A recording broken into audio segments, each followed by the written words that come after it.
Hello everyone, I welcome you all to Manu Law Classes Current Affair Analysis. In this particular video, we will discuss September 21 The Hindu Delhi edition newspaper. So our main news is about a historic women reservation bill which was passed in Lok Sabha.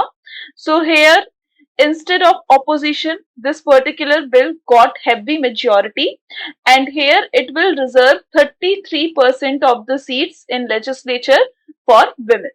So here, after 27 years of this proposal of this particular bill, the Lok Sabha has finally passed with nearly unanimity to amend the constitution, and here the 1/3 of the reservation will be given to women in the Lok Sabha and also in the state assemblies. And this bill will now be taken up by the Rajya Sabha for passage, and here we are also expecting that this bill will pass. So it has passed from Lok Sabha, now it will go to Rajya Sabha, and there, if it will get passed, so it will then be given to the president for further assent. So this is a historic move, and here this will basically make a way for 454 members of the Lok Sabha who were supporting, and this bill was 128th constitutional amendment bill of 2023, and it was given a 2/3 majority of the house present and voting. So this was about this important bill. Here, after the 8 hours of discussion, this particular bill came up, and here the landmark contentious issue of a separate quota for women for OBC was also taken. So this was about this whole bill. Moving further toward our next important article, as we know, after the death of Nijjar, after the killing of Nijjar, this particular news that India-Canada relationship, they are in tense relationship, or they are in tense attribute. So here the tit for tat approach is being taken up by both the countries, Canada as well as India. So here the politically condoned violence, and because of that, India has issued a travel advisory for all its Indian nationals in Canada, including the student, that they have to register themselves with the Indian mission. This announcement was after the media report suggested that Canada has issued similar travel advisory, especially for the Jammu and Kashmir area. So here a tit for tat approach is being taken up with Canada. Moving further toward our next important article, that is coming in from the disease section, and here we will discuss about a very important and very serious disease, that is Nipah virus. But before that, we will also discuss the tense relationship of India and Canada, and here the strained ties with Canada is likely to hit the hospitality sector, as said in this particular report. So as we know, India and Canada, there is a major cause of concern for the hospitality sector in the state, especially Kerala. In Kerala, during this season, it received 25,000 to 30,000 Canadian tourists. But because of these tense relationship, this particular tourism sector will definitely get affected. And here the both countries, as we already saw, that they have issued a travel advisory. India has also issued and Canada has also issued. So because of that, the traveling will definitely get on a lower turn, and this can affect Kerala. For Kerala, Canada is one of the top countries which contribute in the foreign tourist arrival on the state, and because of these tense relationship, this particular cancellations issues are coming in, and here also the hospitality sector or the tourism sector will definitely hit. Moving further toward our next important article, that is about the Nipah virus and its test, which has been recommended by ICMR. So ICMR gave a nod to conduct Truenat test to detect Nipah. So just remember that this Truenat test is being conducted for Nipah, and here Kerala has been accorded sanction by the ICMR to use Truenat test to diagnose Nipah virus. in the hospital with BSL-2 level labs, and they can perform the test. So this is a standard procedure through which we can detect the Nipah virus, and here the NIV diagnostic, they can be performed by more than one labs and in the state, and the sample found positive for the NIV through the Truenat, it can be sent to the Kozhikode or Thiruvananthapuram Medical College, and from there it can be tested, and there if there is still a positive test, so that person will be treated and he will be, like we can say, he will be contained in a particular room, and so that the virus cannot spread. So we will first discuss about this particular virus, Nipah virus. I have already discussed it, but because it is in news, so we will discuss it again. Talking about Nipah virus. So Nipah virus is a zoonotic virus. What is the meaning of this term zoonotic? It means that the virus is being transmitted from animal to humans. Okay.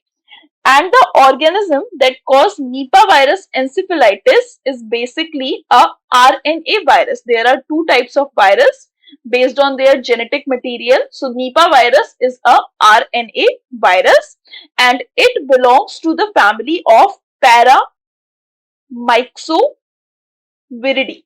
Okay, Paramyxoviridae family से belong करता है, और genus इसका है Henipa virus. Okay, so from this family it belongs and is also closely related to the Hindra virus.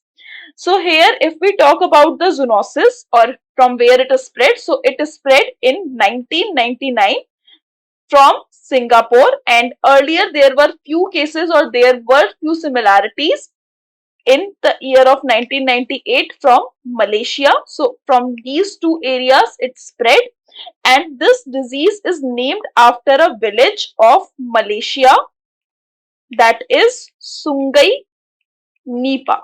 This is a normal convention कि कोई भी अगर आपका वायरस जहां से अराइज होता है तो उस पर्टिकुलर एरिया के नाम पे उस वायरस का नाम हो जाता है. फॉर एग्जाम्पल इबोला वायरस, तो ये जो इबोला वायरस है ये आपका अफ्रीका के एक कंट्री से, एक जगह से अराइज हुआ था, तो इसीलिए उसका नाम उस पर्टिकुलर जगह से रख दिया गया. So on a similar note Nipah virus जो है, क्योंकि वो मलेशिया से अराइज हुआ था, तो ये आपका सुंगई नीपा नाम इसका रख दिया गया, क्योंकि ये सबसे पहले मलेशिया में in the year of 1998 to 1999 में डिटेक्ट किया गया था, and based on that this particular virus named was based on the area from which it was first detected. सबसे पहले it was first appeared in domestic pigs, and it has been found among the several species of the animals including dogs, cats, goats, horses and sheep. So here the disease is basically being spread by fruit bat. Okay, fruit bat, or they are also called flying foxes of the genus Pteropus, and it is basically a natural reservoir. Fruit bats or bats are a reservoir of a lot of viruses. So bats, this particular fruit bat is a natural reservoir of Nipah and Hindra virus. Okay. The virus is present in the bat urine, and it can potentially, the bat feces, saliva and the birthing fluids can affect the person, and if it has been like for example कोई fruit है उसके ऊपर bat का faeces पड़ गया या urine पड़ गया जो कि आपका नीपा वायरस से अफेक्टेड है, और वो किसी ह्यूमन ने कंज्यूम कर लिया या वो किसी जानवर ने ही कंज्यूम कर लिया, देन वो किसी ह्यूमन ने कंज्यूम किया इस जानवर को, so this can affect the humans as well. The human infection present as encephalitic syndrome. It is marked by fever, headache, drowsiness, disorientation, mental confusion, and sometimes it leads to coma and death. So currently if we talk about, there is no vaccine available for Nipah virus for both humans as well as animals, and an intensive supportive care is given to humans who are infected by the Nipah virus. So this is all about the Nipah virus, and here Truenat test will be conducted for detection of Nipah virus, and ICMR will conduct this particular test. Now moving further toward our next important article, that is talking about the gravitational instability. So here a study is being conducted by Indian Institute of Astrophysics, and it is talking about that how the gravitational instability they are connected to galaxy evolution. So here K. Aditya, he is the postdoctoral fellow of IIA. He tried to explore the linkage between the gravitational instability and the star formation, gas friction, time scale for the growth of the gravitational instability, and finally observe the morphology. So here if he compared the star formation rate, the gas fraction and the time scale for the growth and gravitational instability, so there was a correlation, and he investigated stability level of around 175 galaxies who are taken from the Spitzer photometry and accurate rotational curves database, and this helped him to track the role of the dark matter in regulation of the stability level. जो भी आपका visible matter होता है वो around 5% है, आपको जो पता है जिसके बारे में हमें नॉलेज है गैलेक्सी में. Other than that this whole galaxy is made up of dark matter. इसके बारे में हमारे पास नॉलेज बहुत कम है बिकॉज एज द नेम सजेस्ट we can't see it, and ये जो आपका डार्क मैटर है it influences the activities in the galaxies. So here the relationship or the role of the dark matter in regulation and the stability of galaxies have been found out, and here it was there to understand if stars and gas can self-regulate the stability level. So this was about this whole important Indian Institute of Astrophysics research, and here they have also added that the spiral galaxies like the Milky Way galaxies, they exhibit a higher median star formation rate and lower stability, lower gas friction and smaller time scale for the growth of gravitational instability. So from here we can definitely say that there is a relationship between gravitational instability and evolution of galaxies. This also indicates gravitational instability in spirals are rapidly converting a substantial amount of gas into star, and they are also depleting the gas reservoirs. So the shape of galaxy is also affecting the rate of formation of stars. Okay. So this was about this whole article, and also there was a huge red shift which was seen. Red shift का क्या मतलब होता है? जैसे for example we know VIBGYOR term हमको पता है, VIBGYOR है. जैसे जैसे हम आगे चलते जाएंगे from violet to red our wavelength will increase, और जो हमारी फ्रीक्वेंसी होगी वो आपकी डिक्रीज होगी. तो यहाँ पे रेड की वेवलेंथ ज्यादा होती है, और अगर कोई चीज दूर जा रही है तो हमें पता चलेगा कि उसकी वेवलेंथ बढ़ रही है. तो रेड शिफ्ट एक फिनोमिना है जो हम कहते हैं कि when universe is expanding, so we used to call it redshift phenomena, that we are getting the red waves from the universe. तो यहाँ पे आपका redshift phenomena को देखा गया है, और इसके थ्रू हमें पता चलता है कि our universe is expanding, and also there was a relationship between the shape. जैसे हमें पता है हमारा जो मिल्की वे गैलेक्सी है वो हमारा स्पाइरल शेप का है, तो उसका और formation of the galaxies and formation of the stars कैसे इंटररिलेटेड है. So this was about this whole important article. Now moving further toward our editorial section. So in this particular section, there are a discussion, there is a case study of a Norwegian explorer, Roald Amundsen, and here he basically moved toward the North Pole, and other important person that is about the Scott, Robert Scott. He was there for the expedition of the South Pole. So these two officers went for the expedition, and they just went to go to the first person to reach the North Pole and the South Pole. So the author is just saying that we have a kind of enthusiasm to reach first at any place, to be the flag bearer of any place for the first time. And here the author is just saying that this was an incident. Apart from that, the another important point is the International Geophysical Year, which was there in 1958. And here in this particular time, there were many players who were active for the Antarctica. So here there was a cold rivalry. We know that there was a cold war between US and Russia, and also there was a competition among these two nations, and that's why there was a lot of enthusiasm to reach on these points. So on this International Geophysical Year 1958, the Antarctica saw a lot of countries, 12 countries approximately: Argentina, Australia, Belgium, Chile, France, Japan, New Zealand, Norway, South Africa, Soviet Union, UK and US, who has established their 55 Antarctic research station for the International Geophysical Year, and they just went out to Antarctica to explore the nature and the condition of Antarctica. So they had also, and they had to make a treaty for the full acceptance of the two basic things, that is the freedom of scientific research in Antarctica and peaceful use of the continent. So that's why this treaty was formed, and now anyone can go on the Antarctica and conduct a peaceful research.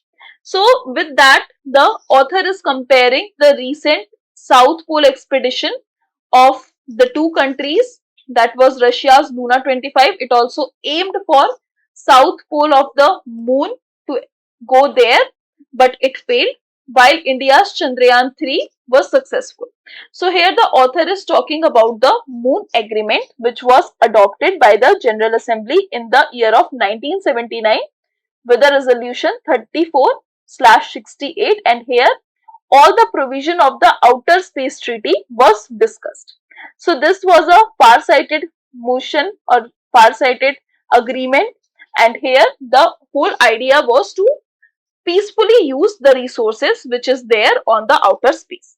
So we will try to discuss more provision of the Moon Agreement 1979, that what is it about, and we will also discuss about the Artemis mission, Artemis program. So Moon Agreement of 1979, it is basically directed toward the use of moon and other celestial bodies, and it also limits the scope of exploitation of the resources from these celestial bodies. It establishes moon and other celestial bodies. They are the province of all mankind. Okay, so there is no particular country who is having a claim on the moon or on the any celestial body. No particular person have any claim. It is a province for all mankind, and it declares that these regions of space, they must only be used for peaceful purposes. Okay, there is no state is allowed, no state is allowed to establish its military bases or place weapon on these celestial bodies. Okay, so signatory, if we talk about the signatories of this important mission, so here in the drafting, despite being instrumental in drafting of the Moon Agreement, US has signed but not ratified it. Okay, and India is also a signatory, but India has till now not ratified it. Okay, so just remember it. अगर कोई ratify नहीं करता तो वो provision उसके ऊपर applicable नहीं होती. Next is about the Artemis Accord, because this was also in news. So we will discuss about Artemis Accord. Artemis Accord, basically USA established Artemis Accord with 7 other founding nations in the year of 2020, and here Artemis Accord reinforced and implements the key obligation of 1967 Outer Space Treaty. Okay, these accords are basically non-binding. Just remember that it is non-binding in nature. It is a non-binding set of principles, and they are designed to guide civil space exploration and cooperation among the nations who are participating in agencies 21st century Lunar Exploration Plan. Currently, it has 27 such signatories, and India is also a signatory of this particular Artemis Accord. So Artemis program this time plans for the permanent settlement in the moon, and the project plan include a base on the lunar surface with multiple spacecraft to ferry humans and cargo, and a small orbiting space station called the Lunar Gateway. Okay, so there will be a permanent base, and from that we will be transported to moon, and there will be also a permanent space station which will be called Lunar Gateway, and it is a constellation of satellite who will help in the navigation as well as communication.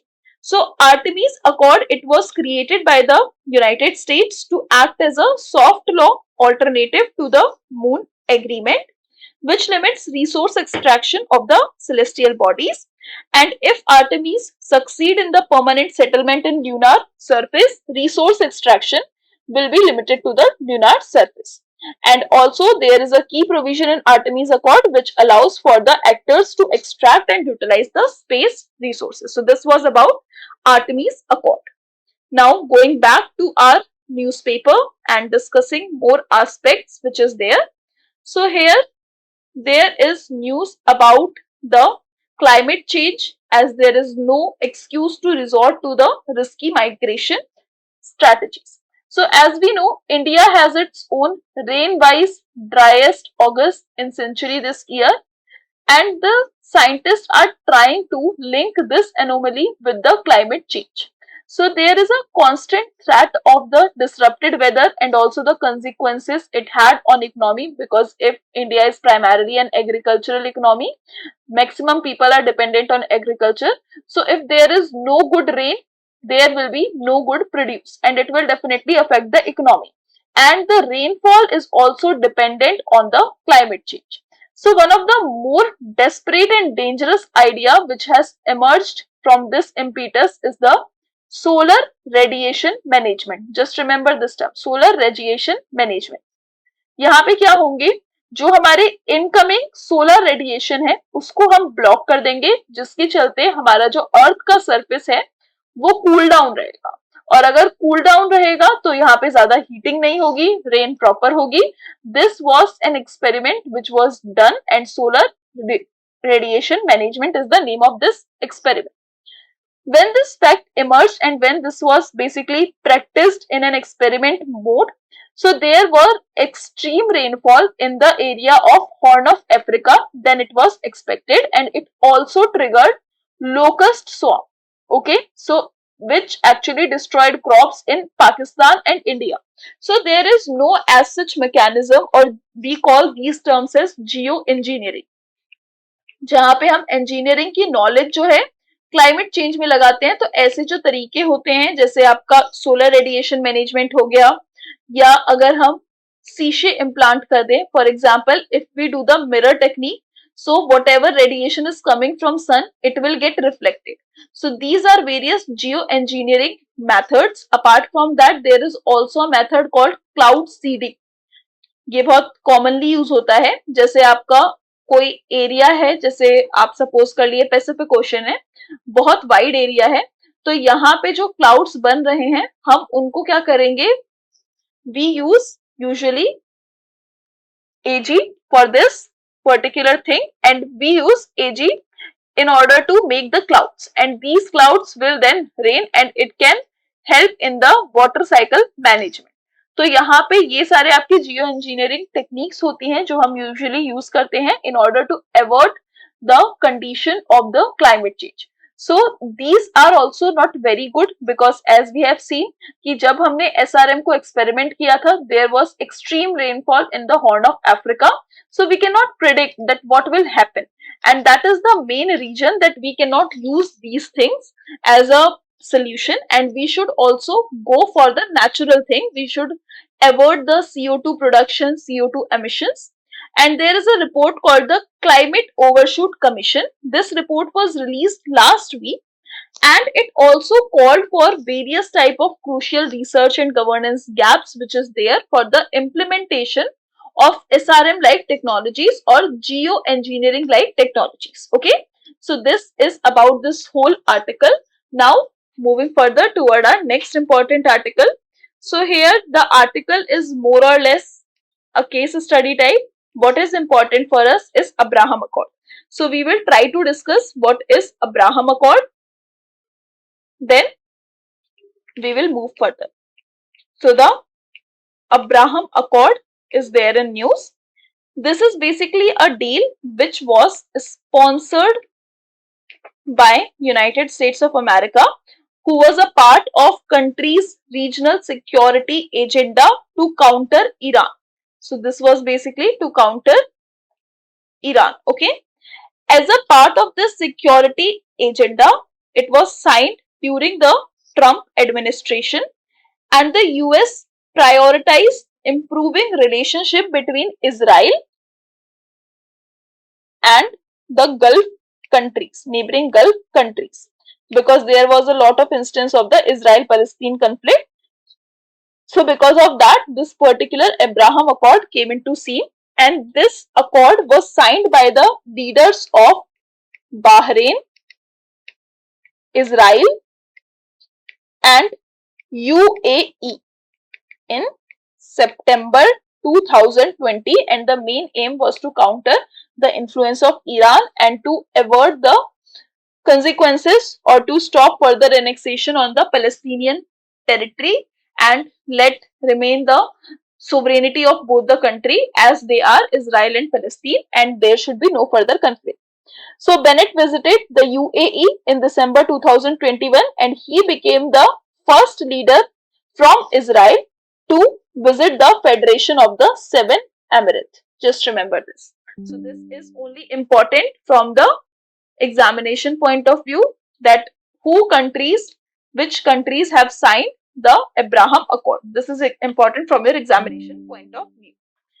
Now, moving back to our newspaper, we have news coming in from the section of this particular allegations. As we know that after the Nijjar's death, there has been a lot of debate. So here US President Joe Biden, he has been mindful on the serious allegation which was made by the Canada Prime Minister Justin Trudeau about the killing of the Khalistan Tiger Force Hardeep Singh Nijjar. And here the White House Strategic Communication Chief, just remember that he is the Strategic Communication Chief, he is John Kirby. He has said that he will urge India to cooperate in the investigation. So just remember that who is John Kirby, because he is in news. Now moving further toward our important article, that is about the Republic Day invitation of the chief guest. We have already seen during the G20 summit, this was proposed that all the members or all the chief of the Quad countries, they should be invited to be our Republic Day chief guest. And here it has been said definitely that Mr. Biden will definitely visit India in 2024 for the Quad summit, and he will definitely be a chief guest of India. Now moving further toward our next important article, that is coming in from the international relation news. And as we know, there is, apart from the Russia-Ukraine crisis, there is also a war which is going on between the Azerbaijan and the Armenia. So here the disputed territory is the Karabakh, Nagorno-Karabakh, this area, Nagorno-Karabakh region. It is basically the disputed territory, and this is a point where both the countries are actually disputing. So here in this particular region, there was an operation going on in order to take this particular as a part of their campaign. So here the Karabakh operation has been halted. So this is all about today. This is all about today's important article. I hope you liked this lecture. I hope you got to know a lot of things. Thank you everyone. Thank you for attending this lecture.